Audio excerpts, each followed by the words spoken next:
তুই কত 5 টাকা কত বলছিস? 3 আর 1। যেটা 3-এর মাল ওটা 5 দেবো কিন্তু। হ্যাঁ 5 টাকা দেবো। কেন হবে না? কেন কত বলছিস?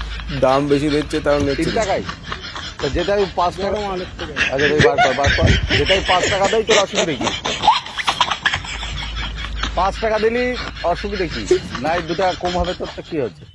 কেনা আমার 5 টাকা করে আমার প্যাকেট। 5 টাকায় কিনে 3 টাকা করে বিক্রি। বেচছিস? সমস্যা। তার কত থাকবে সত্যি কথা সেটা বল। বিজনেসম্যান ভাই। এমনি কত করে থাকছে?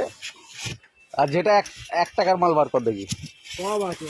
এত কম দামের মাল বেচছে তাই তো চিন্তা করছি। হ্যাঁ 5 টাকায় কিনে 3 টাকা বিক্রি। আর পাইকারি 5 টাকা নেবে না। হ্যাঁ 1 টাকা কোনটা? এই যে হ্যাঁ আচ্ছা এইটারে 2 টাকা দেবো কিন্তু। কোনটা? ওই একের মালটা 2 টাকা দেবো। হ্যাঁ একের মাল 2। হ্যাঁ হবে না? একেবারে 2 দিলে নেবে না। আর কি আর বল মুখ থেকে কেন? কি বলবো আমি আর? এই তো 1 টাকা। তাই এইটা 2 টাকা কি করে বলবে ও আর? এটা 1 টাকা। ভাই মনে হয় ম্যাকআউট থেকে বিজনেস স্টাডিজের কোর্স করেছিল।